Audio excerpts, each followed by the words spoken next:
अस्सलाम वालेकुम दोस्तों, इस वक्त हम लोग आए हुए हैं शहर इंगलस्टार्ट में और मेरे साथ हैं साद नवाज़ जो कि ऑडी के अंदर फंक्शनल ओनर हैं रडार परसेप्शन के।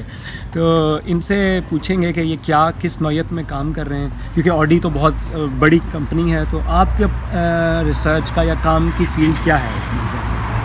मैं नेक्स्ट जनरेशन जो ऑडी प्लेटफॉर्म है उसके लिए ऑटोनोमस ड्राइविंग या हाईली ऑटोमेटेड ड्राइविंग जो इनका सेगमेंट है उसके अंदर जो सेंसिंग का पोर्शन है उसके अंदर परसेप्शन में मैं काम कर रहा हूँ। यानी ऑटोनोमस ड्राइविंग के अंदर जो फ्यूचर गाड़ियाँ हैं, यानी कि खुद से चलें और काफ़ी चीज़ें, मतलब ऑटो पायलट सिस्टम, इसके लिए काम करें। डेफिनेटली काफ़ी इसके लिए तो काफ़ी ज़्यादा एजुकेशन और हाईली क्वालिफाइड बंदों को रखते होंगे। तो ये बताएं कि आपने आप ऑडी में आप आए कैसे? आपने हायर एजुकेशन कहाँ से हासिल की? मैंने बैचलर्स पाकिस्तान से किया। पाकिस्तान में कहाँ से किया आपने?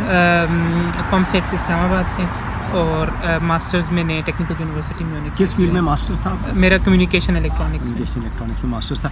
तो उसके बाद क्या आप डायरेक्ट ऑडी में आ गए या कुछ साल काम किया? नहीं, मैं एक और कंपनी में म्यूनिख में 3 साल काम करता रहा। तो वो फील्ड से इससे रेलेवेंट होगी डेफिनेटली। एग्जैक्टली। तो क्या काम था आपका म्यूनिख में? मैं वहाँ पर भी जो रडार के ही एप्लीकेशन इंजीनियर था। अच्छा। तो एक सेमीकंडक्टर कंपनी थी, तो हमारी जॉब होती थी कि हमने रडार की जो फंक्शनैलिटी है वो डिमॉन्स्ट्रेट करनी है अपने कस्टमर्स को। Very good. तो जब आप कोई अपॉर्चुनिटी ऑडी की मिली तो इसमें आपने क्या टिप्स देना चाहेंगे या अपना एक्सपीरियंस शेयर करेंगे कि आपको कैसे ये जॉब मिली? मैं कॉन्फ्रेंस में गया हुआ था, वहाँ पर मेरी मुलाकात हुई है चंद ऑडी के लोगों से, और वो थे डिफरेंट डिपार्टमेंट के थे, लेकिन डिस्कशन वगैरह के बाद उन्होंने मुझसे पूछा कि क्या मेरा इंटरेस्ट है ऑडी में आने के लिए। तो मैंने उसके लिए एक मतलब पॉजिटिव रिस्पांस दिया।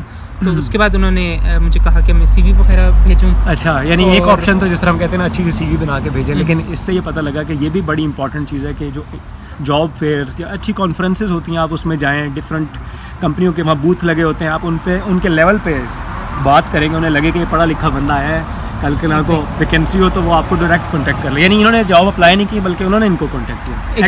एग्जैक्टली। लेकिन उसके बाद इंटरव्यू प्रोसेस और वो सारा डेफिनेटली हुआ। और लेकिन अगर एक टेक्निकल बंदे को पसंद आया, बंदा वो एचआर को जब रेफर करेगा तो ज़ाहिर है कि आप बाकी 1000 या 10,000 लोग जो अप्लाई करें उनसे तो आपका कंपटीशन नहीं है। एग्जैक्टली।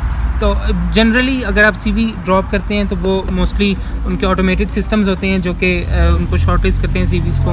वैसे तो डेफिनेटली एचआर वाला बंदा ज़्यादा बेहतर बता सकेगा, लेकिन आप ये बताएं कि अगर सीवी को कैसे स्टैंड आउट किया जाए अगर हज़ारों लोग अप्लाई कर रहे हैं? मतलब जिस तरह कई दफ़ा अजीब से ईमेल एड्रेसेस से आते हैं, थोड़ा प्रोफेशनल ईमेल एड्रेस होना चाहिए मेरे ख्याल में। ये तो मुझे नहीं मालूम कि इसका इतना ज़्यादा इम्पैक्ट होता है, लेकिन एटलीस्ट आप जो कीवर्ड्स हैं जो वहाँ पर मेंशन हैं जॉब पोस्टिंग के अंदर, आप उनको अपनी सीवी के अंदर या आपके अपने एक्सपीरियंस के अंदर या कवर लेटर के अंदर आप उनको डाल सकते हैं। बड़ी इंपॉर्टेंट बात की, यानी अक्सर ये होता है कि लोग ना एक सीवी बनाते हैं तो सीवी को हर कंपनी में भेज देते हैं। तो मेरा ये मशवरा इनकी बात से सुन के ये है कि आप सीवी को वर्ड फॉर्मेट में बनाएं और उस जॉब पोस्टिंग के हिसाब से कुछ कीवर्ड्स जो उस जॉब पोस्टिंग में वो कॉपी कर दें, ताकि जो ऑटोमेटेड सिस्टम में जब वो एक एल्गोरिदम चलेगा तो आपकी सीवी ऊपर आ जाए। यानी अगर एक जॉब है उसके अंदर कोई मुश्किल 4-6 टर्मिनोलॉजीज़ लिखी हुई हैं, वो मुश्किल टर्मिनोलॉजी अपनी सीवी में डाल लें, सीवी का पीडीएफ निकाल लें और भेज दें।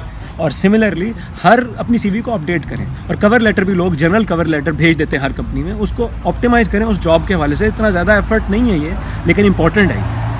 मेरा ख्याल है कि सीवी को तो मिनिमल चेंजेस वगैरह की ज़रूरत होती है, लेकिन कवर लेटर आपको काफ़ी हद तक चेंज करना चाहिए हर जॉब पोस्टिंग के लिए। बिल्कुल। चलिए, बहुत शुक्रिया। मुझे ज़रा ठंड लग रही है थोड़ी, हम इजाज़त लेंगे अब। तो अल्लाह हाफ़िज़। तो